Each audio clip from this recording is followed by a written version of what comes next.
Today we will talk about dynamic simulation. We will cover chapter 13 and 14.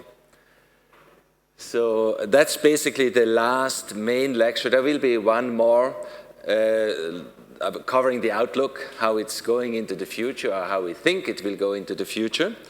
But from a conceptual topic, this is the last two lectures we are covering today.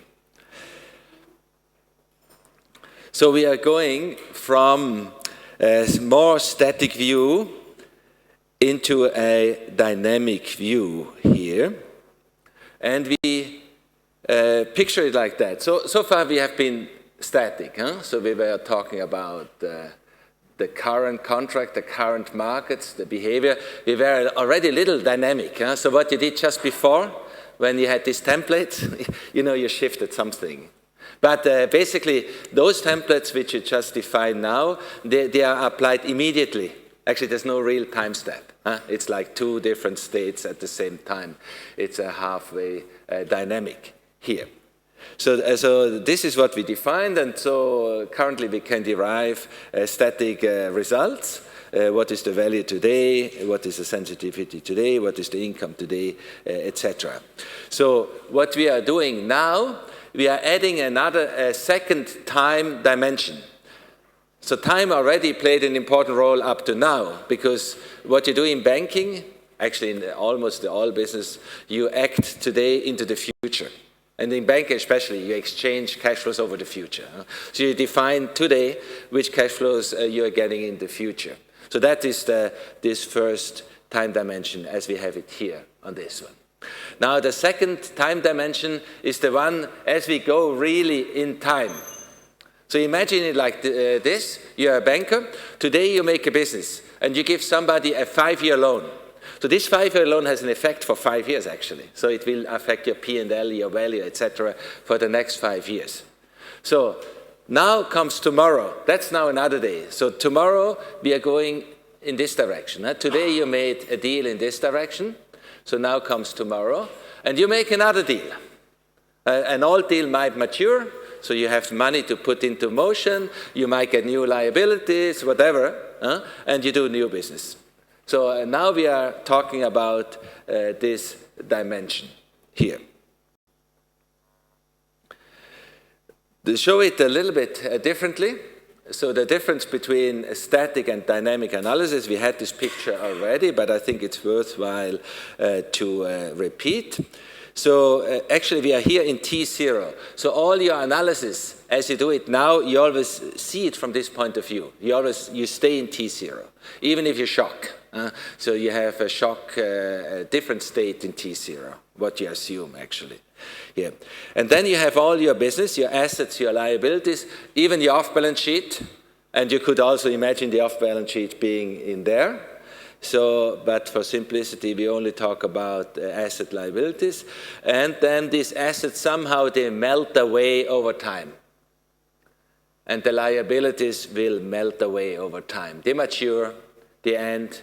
They fulfill their time. So as we go along time, you have less and less existing business from today because it's run off all over the time. And then you take a market condition. Here I only look at market risk, but the same applies for credit risk as well. But if you only look at market risk, so you take your market conditions, in this case a simple yield curve, actually, here. And the yield curve, again, describes the value of all the cash flows over time, so it is compatible with this time dimension here.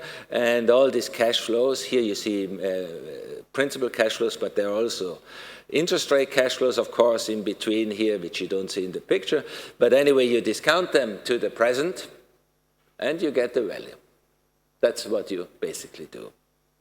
And then, what you do, you might take volatility into account, or a stress, but anyway, let's do it on volatility.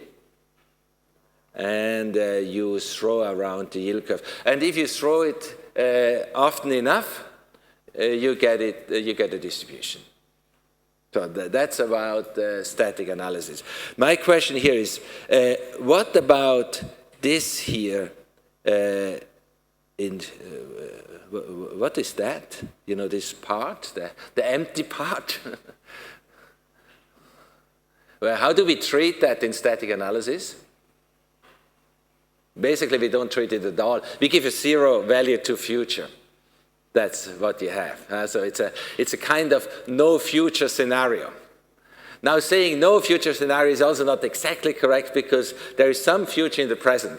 So we treat all the future which is already known at the present. That's it, but nothing beyond. So we only look at the business as we have it. So these scenarios have also a special name. Actually, they are the runoff scenarios. Actually, in insurances, you do it a lot. You do a lot of runoff scenarios. So assuming you only have the current customers, and they still pay, but then they will die or whatever, or will be retiring, and then you pay out and you run it off. So static analysis is around this kind of runoff. So we see here, although it's static, there has always is some little dynamic part in it as well. And I just recall you to this little graph as we have it from table 2.1 in the book. So we made about 5 different categories of static dynamic. So the real static is this one here. So where you just have your current business, your expected market, and nothing really moves. So that I would call the real static. And then we have, on the other hand, this is what we treat today, the real going concern, so where everything moves. So new business and everything moves. But there are the intermediate states, like your stress scenario. So which type is your stress scenario in these categories? The ones which you just defined before when you were clicking thing, it's 2. It's 2. So there you start to move around one or the other thing, but just in a shock thing. There's yet the type 3, which we will not discuss too much, but it's a quite important one. If you do, for example, valuation of American US mortgages. So there you keep the portfolio constant, so you don't add really new business, but you describe the market conditions quite dynamically. Because they determine the prepayment and all that stuff which you have to know to finally evaluate. So these are the type 3. So there you have a full evolution of the market, but still you keep the position only as of today and run it off. Type 4 is one which we are also not going to discuss in large detail. These are optimization portfolio, where you exchange the current positions to see how they do under different market scenarios to select the optimal portfolio. That's type 4. So, but we are going today for type 5, that's the other extreme. So basically now everything moves. Dynamic analysis starts with the same data like static analysis. We saw before already, a little part of the present is also future, especially in banking. So if now banks, for example, they close deals for 10 years, so they give loans, 10-year loans. So these 10-year loans on very low rates, they will be in the balance sheet for 10 years. So they will affect the P&L for 10 long years. I think there will be a long suffering period coming in the next few years when rates change a lot. But that is the business which is going to last very long here. So, and that's the input for the dynamic. That's, so to speak, the known future. But reality, by the way, could that be a realistic picture, what I draw here? And if not, what is unrealistic in this picture?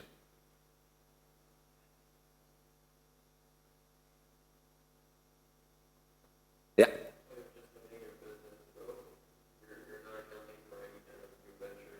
Yeah, let's say that could, yeah, that's also unrealistic in reality because nobody wants to do that. You know, who would like to work in a bank like that?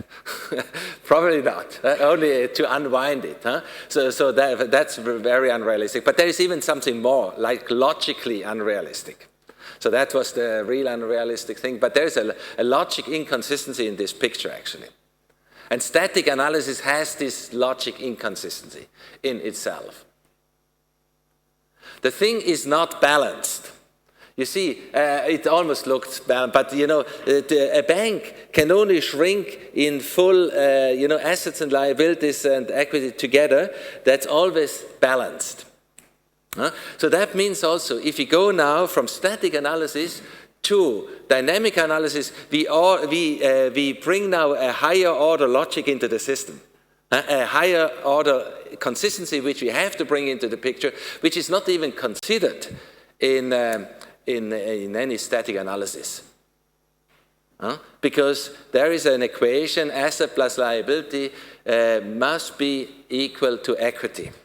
Or asset is equal liability plus equity. You know, so that must always be true and cannot be violated in reality. And this picture would violate it.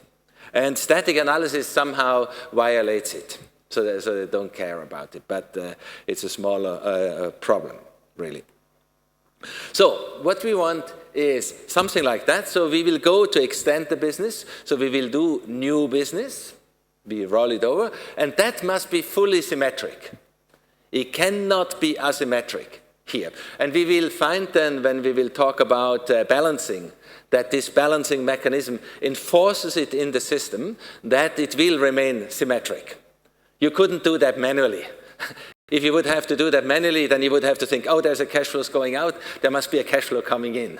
You know, and the 100,000, if you do in banks, it's actually millions of cash flows, so you couldn't really control that anymore. It's impossible to do that manually. So what we need is an automatic process. So we have to define, when going from static to dynamic, the main part is to define the new business. So, you know, the new business which will come on it, that is one thing, the first and the most important part. And the second part is the market conditions over time. But now market conditions must be really dynamic. So if I do a value at risk, for example, let's say we do it on Monte Carlo basis. We do recalculate new rates all the time, but we stand at this point. So we just reevaluate the same portfolio at point T0. Now here we'd have to go and throw it out dynamically. And by the way, this part of dynamic evolution of the markets, this is the one which you use also in our type 3 analysis. You know, the one which I mentioned for American mortgages and stuff like that. So we have to throw out the markets over time. That is one thing, the second thing. And then we have to make a relationship between markets and the new business. Because the new business somehow must pick up the market conditions. That is what is going to happen. And let's assume here we do some new business on this asset side, say two-year loans, just for example. So the system then, for this deal, has to go to the yield curve, know that this is a 2-year thing, and of course, for you, the instruction must be very simple. For you, you don't have to say, oh, because it's a 2-year loan, take the 2-year rate. So the system has to find that automatically without even you saying so, but the system does. So it picks up the 2-year point at the yield curve, takes the 2-year rate, and now your instruction coming on top of it, what is your spread? So that is again the business part. You know, I make in this area, like let's say mortgages, we make 1% spread. In interbanking, we take 0%, or even a slightly negative spread if I'm a small bank, whatever. So you add this kind of spread per business, type of business. And then the system plugs it into this deal. And of course, now what we get is now a little deal, a new deal, which will again give us a tranche for like 2 years. And the same deal of course, will come back after 2 years. If your simulation is going beyond 2 years, so it will pick it up again. That's how it works. Given that, then we have already, let's say, an income, for example, a P&L. So which is interest income minus interest expense in the simplest case. More than that, actually, we will see. And then you can do alternative scenarios. And of course, these alternative scenarios, they will give you alternative results. That's what is happening. And you can throw out then balance sheets and P&L sections and much more.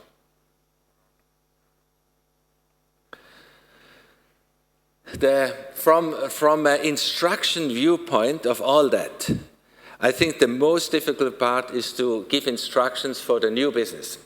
And we have to be able to give that in a very simple way, the simplest possible way, of course, so that you can give easy instructions which are meaningful for your business, which really reflect your business, but don't take a lot of effort from your side, and so that the system knows how to create that business.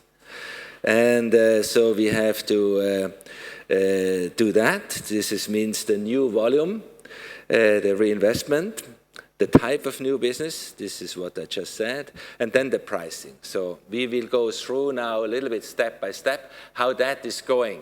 So how it's done in theory, and the practice is very close. So you can do that in RISPRO, what I'm saying. Most of it, not exactly one-to-one. In some cases, you have to ask Yanis, but quite close to what I'm saying here. Before going on, yet a few questions on static versus going concern. The reasons why is going concern important? And I think the most striking reason is because life is a going concern. so that although here in theory we are so used to think only statically, so we don't even realize how artificial that kind of thinking is. So reality is a going concern, especially in banks, but not only in banks, everywhere. So I think I already brought that comparison. So those people who think very static, like I'm only caring about today's value, today's net present value, for example. So if you say only net present value for me is important, it's like somebody saying I'm eating today for the rest of my life. So if you could do that, so then static view is good. If you can't do that, if you prefer to eat tomorrow again, which I do, so every day a little bit, so then we are in a going concern world, and then you should think more like that. And I think too much static is even dangerous. You know, you get a kind of like wrong mind. You know, you have the impression, oh, I can sell my bank tonight, you know, and I don't care tomorrow. But tomorrow you still want to live. You know, and if you sell your bank tonight, you think, of course, you're having a big pockets then, you know, but that also relies on a going concern. You know, if you have big pockets, but nothing goes on tomorrow, so your big pockets are worth nothing. So everything really rests on a going concern view, the whole life. Yeah, another reason why going concern is important, because today it's still too little known. By the way, do you have a lecture somewhere where you really think in going concern terms on an analytical perspective? Do you have another one? Is there something like that? Or is this the only lecture where we really talk about this going concern in combination with analytics? Yeah, it's really, I think, in my opinion, it's really something missing here. Anyway, so we introduce it here. So we have to bring more light into that. And it is becoming more important in regulation. We have to see that as well. So many questions in regulation, especially if in comparison with liquidity and so on, they actually rely more and more on a dynamic perspective. Somehow, often you can also trick it a little bit the other way around, but really the questions are dynamic. In nature, and having this dynamic view makes everything more natural and more easy to handle. So what are the elements of dynamic simulation? So these are the 4 elements which you have to cover, which we will cover also today. First, we do a market forecast. So that is then the environment which will affect all our business. Then we do the new production. So all business running out, cash is somewhere around, we have to produce new. And this new production, just imagine you going to the bank, asking the bank, give me a loan for my mortgage. That's new production. So the banker gives you a loan for the mortgage, and you have to pay back over a long time. Then we have to think about the other risk factors. So far, this is mainly new production. That's the contract, by the way, which we have here. The new production is this. Market is this. So we have to consider these two risk factors as well. So counterparty and behavior. So what happens to them over time. And the last one is cost. Cost and fees, other revenues. If you have revenues which do not follow directly from your financial contract, so you have to define that. And we will come to why this is important. Because so far we excluded cost all the time, so we even didn't touch it. Here we have to include it. Market forecast. So this is the first element. And here we have to see what we have to do here is an economic forecast or a real world forecast, not the risk-free or risk-neutral or risk-whatever forecast here. For example, forward rates is quite bad for forecasting. And why are forward rates bad forecasts? I think I brought the argument already once, huh? Did I? If not, I mean, it's...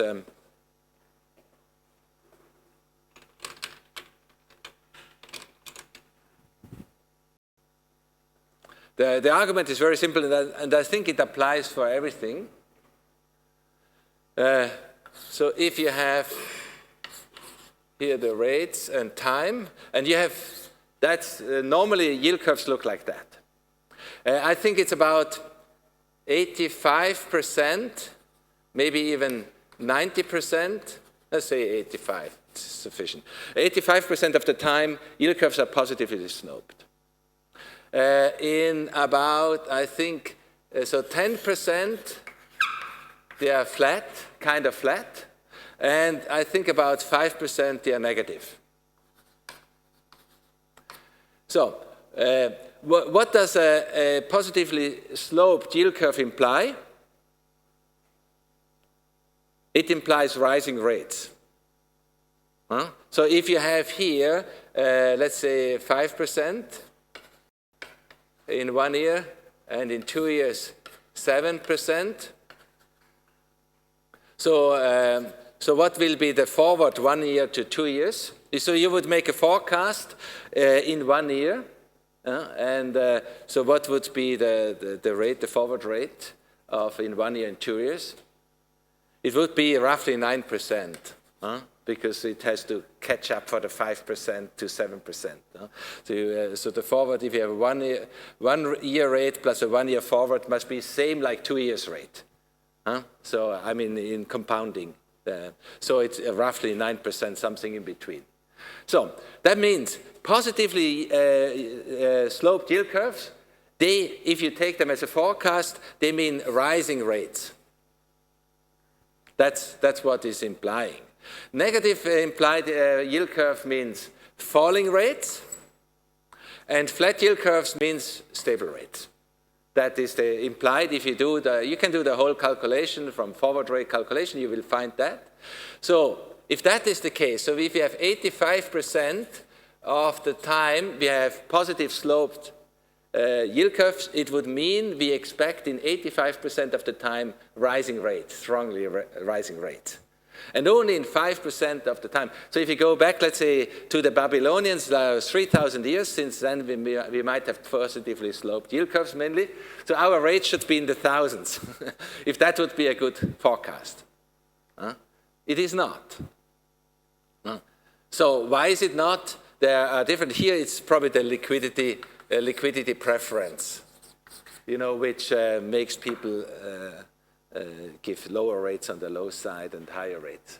on the high side. You have to study that. We don't have enough time now. But these are other factors. So the main thing is forward rates, so risk-free rates or arbitrage-free stuff, all that is not a good forecast.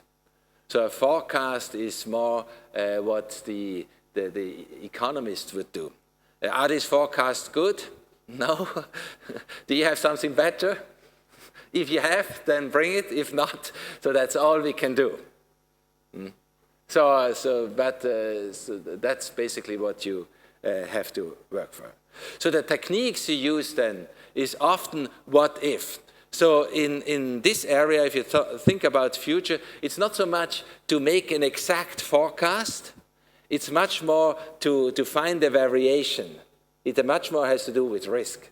You know, that you do not bet everything on one thing, you know, so but that you see, you know, in which areas could I survive and what is a reasonable area which I have to test, you know, which gives me survival. So that's why you take a lot of what if. Most is what you do in this area, dynamic simulation, is what if. And what if is very close to a stress scenario, but it's a dynamic stress, so dynamically up and down. Or then you do dynamic Monte Carlo, which is just a lot of what-ifs and in a kind of systematically derived what-ifs from some initial conditions, calculated what-ifs, and many of them. So that is for market forecast. And if you have a model, just do one up and one down. You know, pull it up a little bit. And so the forecast as such is not so important in the model. But it's important to have different forecasts. That's it. The next is then the new production. The first thing, what we talk about new production is, how do we define new production? And there are many different ways of doing it here. So here we have, one is roll down or runoff. Of course, roll down, runoff is no new production at all. But if you are dynamic, there will always be some new production, and that will come from the higher consistency, what we're asking for, that asset and liabilities must always be equal. So there always will be in dynamic a little new production if you don't define anything. And the new production is exactly the difference, which then makes the two things symmetric. So either it will put something into the cash box or take it from the cash box.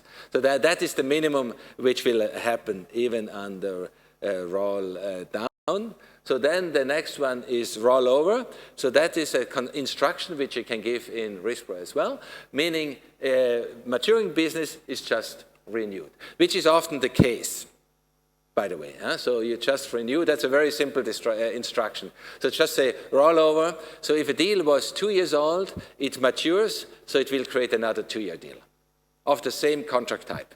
So a PAM becomes PAM and an UM becomes UN, etc., etc. So these are the rules there. And then finally here we have a new volume, so on top of it. And that is then here it becomes a little bit more tricky. You can define either the total of the new volume here or the net new production. But then if you talk about net new production, you talk about should that go on the previous ending balance or just added to the old balance. So we can see that in this little picture. So the dark black area is the old business. So nothing runs off in the first period. In the second period, we have a runoff. And now we say plus 100. Now, plus 100 in the first period is simple. Nothing runs off, so it must mean that. But in the second period, there are quite a few interpretations already. Should you take the now plus 100 start from here? Or should you start from here, which is the old one plus what you added on top of it? Or should you start from here and just add it here? So that's why you have a few parameters in RISPRO where you can define what you mean here. So that this is always clear. Then there is to make it even more complicated here, there is an overlap of different strategies. For example, if you said, I reinvest everything, so then reinvestment is also new volume already. And if you have then an additional target, does that take it into account or not? So these parameters you have to set, and then there is yet the question of order of execution, but that's all described in the software. Whether the prepayment happens first before you add new volume or after, and so on. So that is described. Now, if you say in a bank, and normally this you would say if you would do a simulation on Excel. In Excel, in one cell, you can place exactly one value. Be that a function or whatever, but it turns out to be one value, one number at the end of the day. So if you say in a bank, okay, I'm increasing my volume plus 100, which you would say in Excel, because that's the only thing you can say in a cell. Normally you mean it's a time, it has a time and a value. So, but what does 100 mean in a bank if you talk about business? Not much, because what you do is always deals, and deals is always a sequence of cash flows, of out and inflows. So we have to be a little bit more precise. But first, if you say 100, let's see which area which we have to cover. Let's say we had, this is the old business, I think. This is the old business. Here we added already one deal, which is also maturing over time, but you see this one, which we added here, reaches also into future, already into future intervals. And let's say we say here we want to go up to this area. That means we have to fill in the gray area. And you see, it's not a simple picture. So it takes all the maturities into account. So if you say our nominal or notional value should go up 100. So we have to fill in the whole area here. So, and we will look at how this is done. So we do that actually, yeah, or how do you imagine how we do that? How do we do that? We do it by adding contracts and not just a number. We say produce 100, and then we say which type of contract. Let's keep it simple, PAM here, and then we need additional attributes to that, to describe a PAM, which is here. So we describe then the main characteristics of a deal. And of course here, because simulation, dynamic simulation is already an art. So the art is to define what is necessary, but not define more. To define the main characteristics of a deal, which then will define actually the risk profile into the future. The main risk profile, not the detail. So, and the most important of that is the contract type itself, because that gives you the big picture how cash will flow. The contract type is the main principal cash flow defined. Then, of course, a tenor. So let's keep it simple and say contract type is PAM, principal at maturity. Tenor is saying like 5 years. That means I'm going to invest into 5 years PAM here. Repricing is another important one because it has a lot to do with risk, the way you reprice. So you could say it's fixed. So that means it's a fix for 5 years. And if it's not fixed, you say it reprices every 6 months or whatever in this business.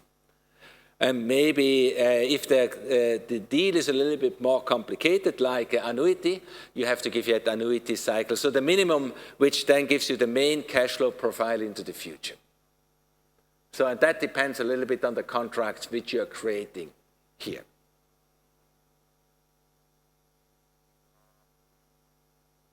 So with this, we turn volume into contracts, basically.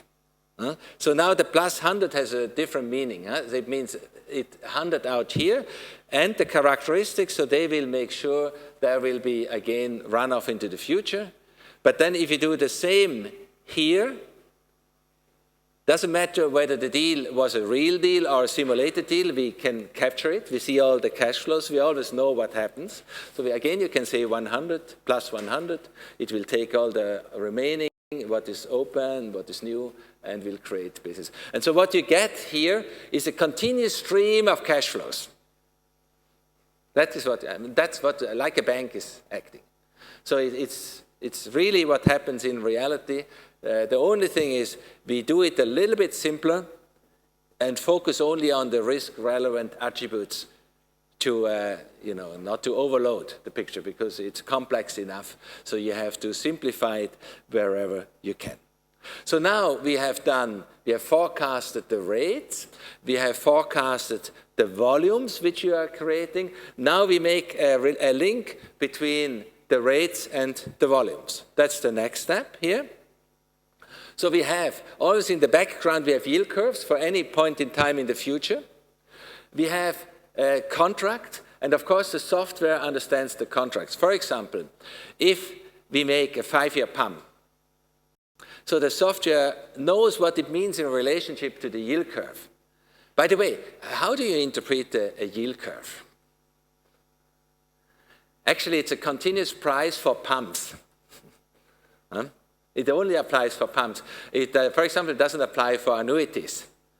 Because annuities, they have more, so it's really for those who have a term to maturity to that point, full. So it's basically PAM related. But now the system is clever enough, it sees, oh, it's an annuity, so now it becomes more complex. And now with annuities, you have to do a par rate calculation. It's again a kind of internal rate of return calculation, because an annuity has a lot of little cash flows, from, let's say you have a 30-year annuity, so it creates cash flows every month or every quarter, whatever it is. So it's like a sequence of small PAMs. And of course, the system understands more.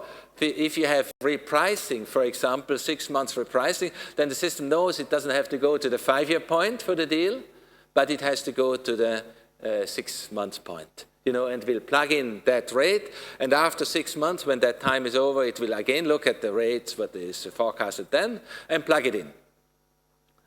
So in a sense, I think it's very simple. The system works as reality, just a bit simpler. No little things here, but so that's the only way actually how to do it. The thing is too complex, you cannot do it with abstract formulas or whatever. Doesn't help, It's much easier to do it the way it is, and computing power helps us. I mean, when we actually originally defined it, at that time the computing power wasn't even there. But we counted on the computing power and it came. So if it wouldn't have come, we would have had to stop. But now you really have computing power. You can have huge models, and everything is parallelized and so on. So it's very, very powerful. Yeah. So that is how then the system does it. But you have to define the spread. That is, again, that's a little bit the policy variable. And the spread normally has 2 elements. One is the rating itself, plus then the business spread which you take, like 1% or whatever, your margin, so to speak, above the rating spread. So that you have to define. The rating spread, the system can find itself, actually, because it's depending on the rating, so it can pick that. But you have your business spread, which has to go on top of it. So then the business is complete. So now we have market conditions, we have new business, and the business is now like the existing business, like you would have entered it manually, but it happened automatically. And now I can do analysis at any point in time. It's the same what you know already. So from an analytical viewpoint, once the business is created internally correctly, it's the same. So the question is just to feed the system in an efficient way that this new business is created. Okay, so there is nothing new there. But we have 2 more risk factors which we have to consider. The risk factors are counterparty, market, and behavior. So market we have covered. Now, what's about behavior and counterparty? So normally people don't play around too much with behavior, except if behavior itself is an issue which you want to analyze. For example, let's say you are a US bank and you have a lot of US mortgages.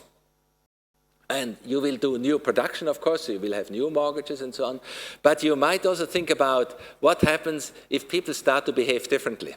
So that will affect not only the existing business, but also the new business.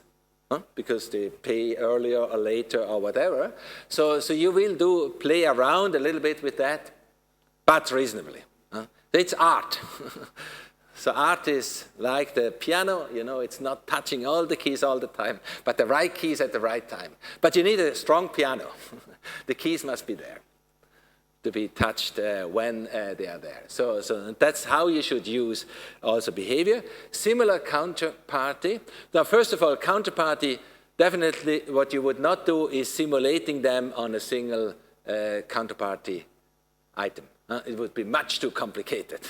You cannot think about everyone. You could think about the huge counterparty. So if you're exposed against one counterparty strongly, so you would make tests there.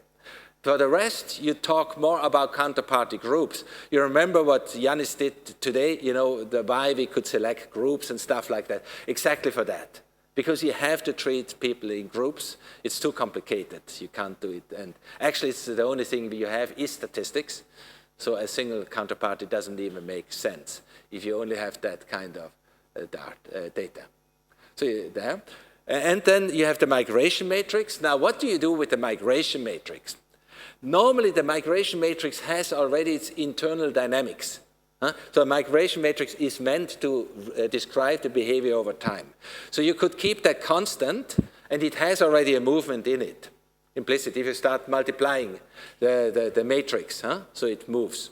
But sometimes you also want to stress that. Not only you want to have the natural succession of the migration matrices, but you might say, oh, bad time coming.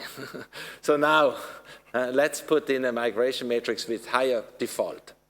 So, and then everything goes down. It will create more loss, and then the whole effect will be there. So meaning behavior and counterparty use it, but use it quite cleverly. Now, cost and other revenues. So far, we have kept our cost, even we didn't touch chapter 6, I think it was, where we talk more about costing. Because we didn't have time. But here, when we talk about dynamic simulation, we cannot leave out cost. Why can we not leave out cost? What would it mean if we leave out cost? It means we have no cost. So that would mean like, if you look at the P&L of UBS and so on, these are billions, and all that. These are also cash flows. They also draw out cash off the system continuously. So you cannot leave them out, and especially you cannot leave them out if you look at it from a profitability viewpoint. From the total cash flows, cash flows are quite small. If you take the total notional, the billions are moving every day, so the cost is like a tiny notion. That's why we left it out in static. In static, you can kind of leave it out. And in static also, time step is 0. And if time step is 0, there is really no cost. And so cost can only exist in a dynamic perspective here. But in the dynamic, you have to consider it. And especially if you look at the profit and loss, as let's say you take the total income minus total expense. So if you leave out the salaries, the expenses are pretty small. Or if you leave out all cost, actually the only cost which you have in that system would be interest expense. So your profit would be fantastic, of course, and your balance sheet would grow very nicely, but it's not very realistic. So that's why we have to include cost here. So we include it, and you see also why it's important in this equation. That is the first equity equation as we have it here. So the equity in T plus 1 is equity in T plus P&L. And inside P&L you have the cost. And of course, if you reduce cost to zero, P&L is big, and equity will explode very, very fast. So that's why keep also the cost inside here. Maybe there is one thing yet to say, the way the system is built up. Okay, let's make a little break. We'll do that afterwards.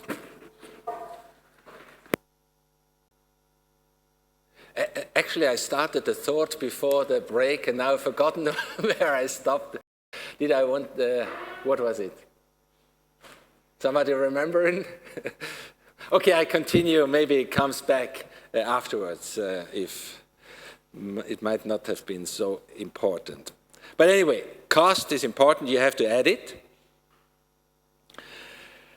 And now, this was also already a restriction, actually, what we saw here. So that is something which must be true all the time inside the system. And this has a lot to do with the balancing. So that's why we talk about now financial analysis and bookkeeping. So if you think about a balanced thing, normally I guess you will think about the balance sheet, because in the balance sheet this balancing is enforced. But the interesting thing is that the bank foremostly does not balance on a balance sheet. First it balances differently, and then if it does that correct, it will also balance on the balance sheet. That is the thought which I want to drive home here. So, can somebody imagine how the balancing process in a bank takes part? Or who is the prime balancer in the bank? Is it the bookkeeper or somebody else? If it's somebody else, who is it? For the full bank. I mean, the answer is it's not the bookkeeper. That's the first one. The balancer in the bank is the treasurer. So, and what does he see? He always makes sure that the cash is there. So how a bank, and actually everything in the world, really balances is on a cash basis. Cash inflow and cash outflow. So if you have cash out, either you have to have at the same time an inflow, or you have to have a pool of cash which you can take and pull out, push out. This is what you need. So things balance really, really on a cash basis. So therefore, the bookkeeping is of second order. But then still we need a chart of account. So far, we didn't actually have one. No, you had one. The system forced you to have an institution. But in my opinion, this is a weakness of the system. The system should have treated the contracts independent of a chart of account. Now, in this case, we have it already here. But in static, really, we don't need a balance sheet. We just need contracts. So why would we need a balance sheet in dynamic simulation? Because the meaning of a balance sheet is it's a product catalog. That is basically what it is. It's like if, let's say, compare it to, you have a shop with shirts. So you have a product catalog, this type of shirt, that type of shirt, blue, green, big size, and so on. That is how you would run your shirt business. And a bank, it's the balance sheet. In the balance sheet, you see that you have mortgages, you have saving accounts, you have bonds, you have this, you have some traded items. So that is what it is.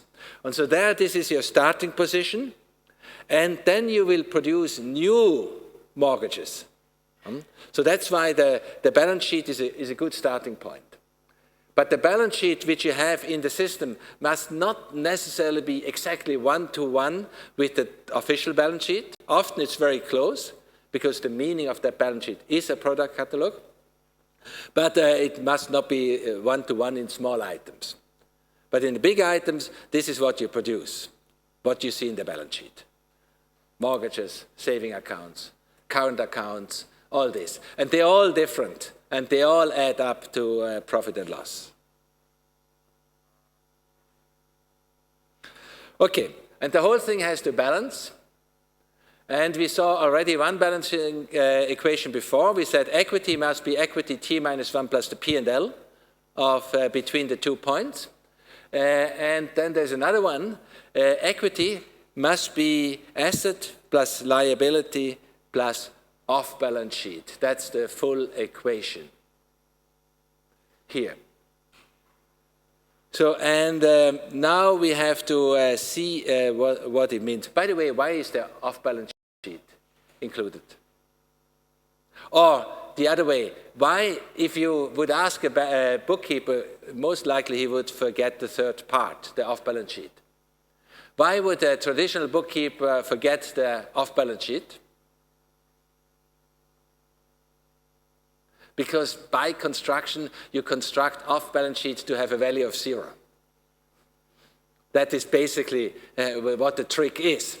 But that trick worked a few years back, but now the regulators found out this thing doesn't really have a value of 0. It might have a notional value of 0, but not the market value of 0. So that's why you have to bring it into equation. So anything which is then a liability or an asset has to go in, and an off-balance sheet is either a liability or an asset, depending whether the value is positive or negative. So that's why you have to take that into account. But that equation must be true.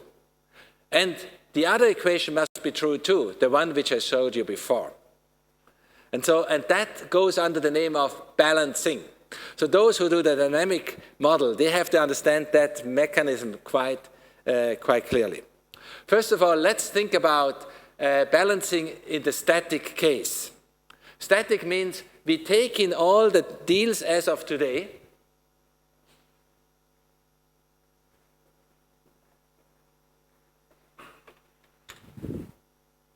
So we have, basically we are here at T0, and we stack up all the assets as we have them, and we stack up all the liabilities. And of course that comes in reality from external sources. That's all automated. So you feed the system the 100,000 millions of contracts. Some are assets, some liabilities, some off-balance sheet. Let's forget the off-balance sheet for the time being. It's simpler without them. So, so we are at T0 here, and we could be imbalanced at T0. Do you think that is possible or not? So in reality, this is not possible. But in IT environment, in reality, it's possible, because here you lose a few things.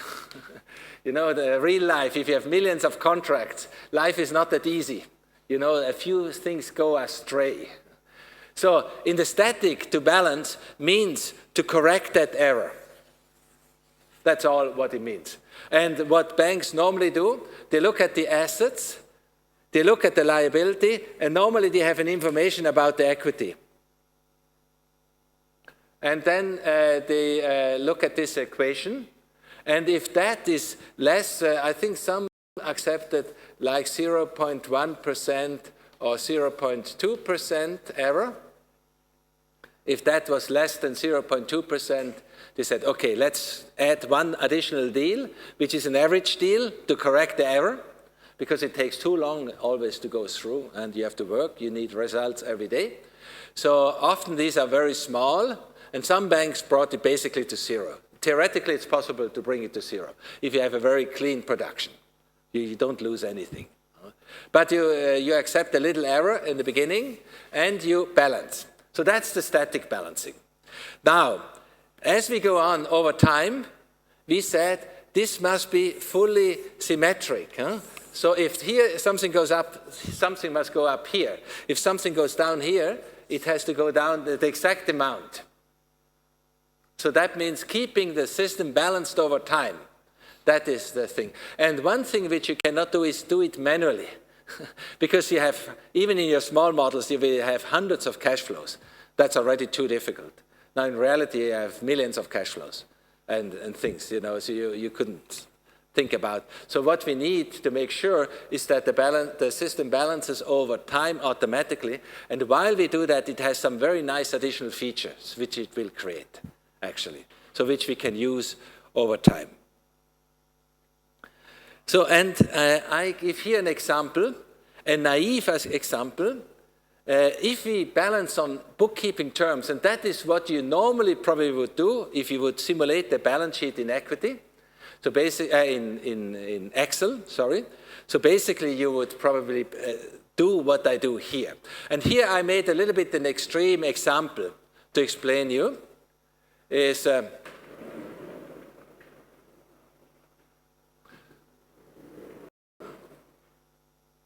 so I have actually two deals here. You see at the point 0. At point 0, we have 100 assets minus 100 liability. Equity is consequently 0. We just start with 0 equity, so it's a simple example.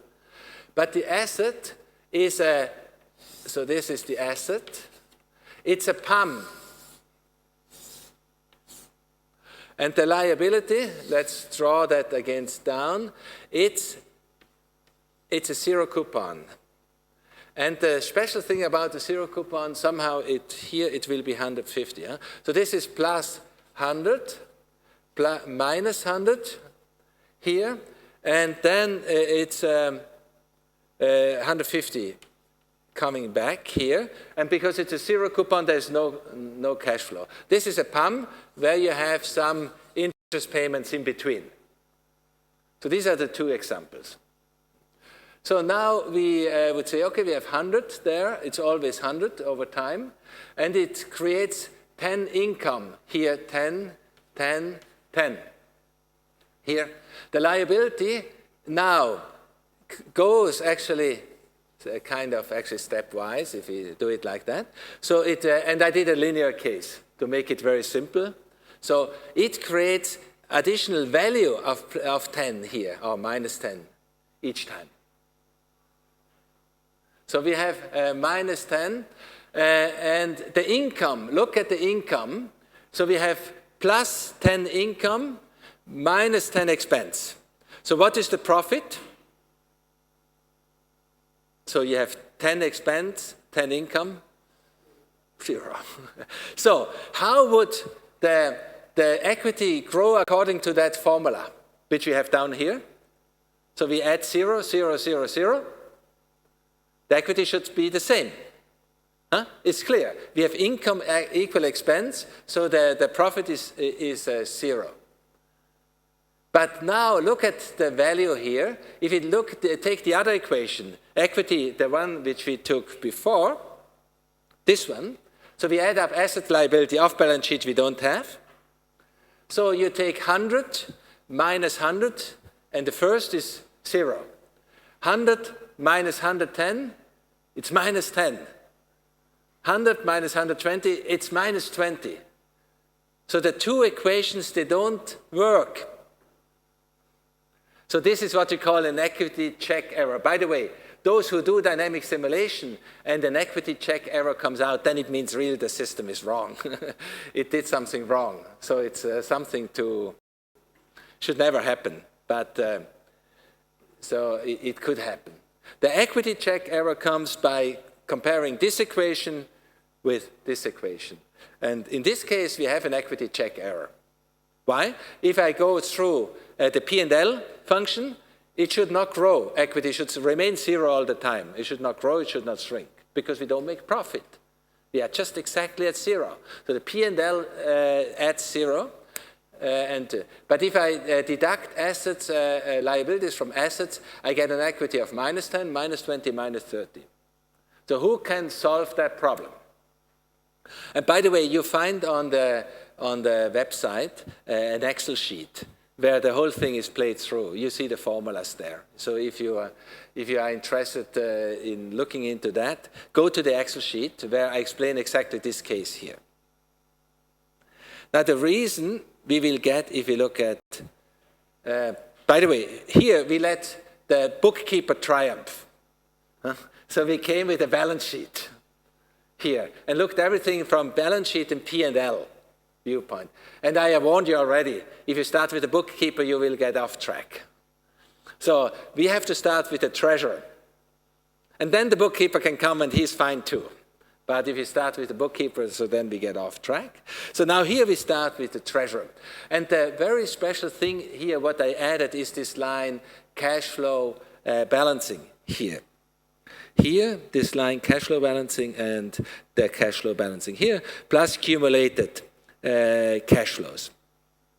We start the same, like in the first example. We have 100 assets, 100 liabilities, and now with the first period, I just take the 10 income, but it's plus 10, minus 10, so we stay at 0. But what is new now, you see in the upper here, yeah, where is the trick? Who sees the trick, especially if you, what was the bookkeeper missing actually? If you look at these two pictures, you should see it. You know, the income we had on one hand that was interest income, then paid. Now that was just pure valuation income. Huh? This is just delta. It's a 0 coupon. Huh? You get all the stuff over here. Huh? And here we get it 5 times over time. Now, and this is a cash. And that disappeared, more or less, with the bookkeeper. Because if you have a bookkeeping, you have a balance sheet and a P&L, and the cash view is always hidden in the background. We spoke already about it. We said, you know, if you go from the value income view to the liquidity view, that's always the difficulty, because in between you have the events, the financial events. And this is such an example. And this is solved like that. Here, the treasurer sees, oh, there's 10 here, and he puts it in his box. Of course, in this case, we just keep it in the box, not to make it more complicated. He could reinvest it, and so on. So he catches the 10. So now that has a value too. So now we have the value of the asset is 100, plus what we have in the cash box is 100, is then 10 there. And so we earn that in the first period, and it's paid. That's how it works. It's earned here, the 10, and it's put on the balance sheet at the end of the period. So, and if you look at here now, we have now here a value of minus 110. That is because we had to revalue this 0 coupon. We added 10 plus here, plus this 10 is also a value. Of course, it's somewhere in the cash box. And you see it up there in the cash box of 10 here. So you have assets of 100 plus 10 cash is 110. Liabilities of 110. So next time again, he earns 10 and puts it into the cash box. So now we have assets of 120 liability. So now both equations are true. So we have equity is always 0. So we can, and we get that because we have 10 income, 10 expense, 0. And so equity was 0, plus 0, plus 0, plus 0. So equity remains 0. And assets and liability you can also deduct and you get 0. You get 100 minus 100, 110 minus 110, 120 minus 120. Why? Because we did not forget the cash effect of the whole thing, which is not really, you can't really capture it purely on a bookkeeping value. You have to have the treasurer, which puts it somewhere. And of course, the bookkeeper picks it up from there. He will see then the account from the treasurer. So, and that is exactly what RISPRO is doing. So RISPRO always has what you call the cash flow balancing account. There's one on the asset, one on the liability here. And normally it starts with 0 because you start with a balanced balance sheet, so the cash flow balancing is in itself 0. And then any surplus is put into that account, and any deficit is picked up from that account. So that is basically the cash flow balancing is the treasurer. So how do you get, by the way, if you have not enough cash? Does he have a magic wand, the treasurer? How does he do it? Of course, he has to go to the market. He will get it from other banks. unless there's a liquidity crisis.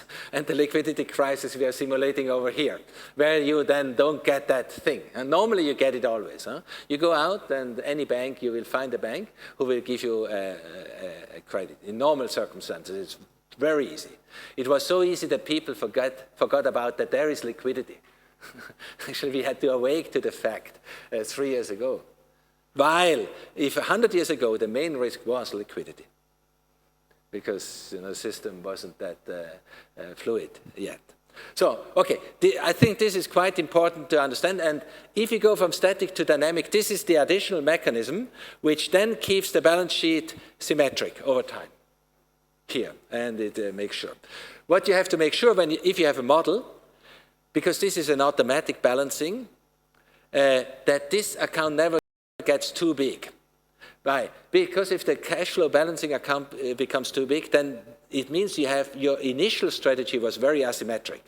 For example, you can say in risk pro, I double my balance sheet on the asset side. And you can say at the same time, I halve my balance sheet on the liability side. It's possible. You can do that. But that's not a really clever strategy. So the initial strategy should be already a kind of balanced. Not exactly, if you grow there, you know that already, and let the rest do the balancing on the system, and then it's a good strategy. So if that account becomes too big, something wrong in your strategy. Think about your strategy really, whether it was a good strategy. But the system will make sure that this is consistent. And in the case where I double my assets and half my liability, what will happen? The cash flow balancing will pick it up from in the liability side. Huh? So then you will have a huge cash flow balancing. At least that will take then care that you still pay interest on that and all that, so that will follow automatically. But it's not a good strategy. Yeah.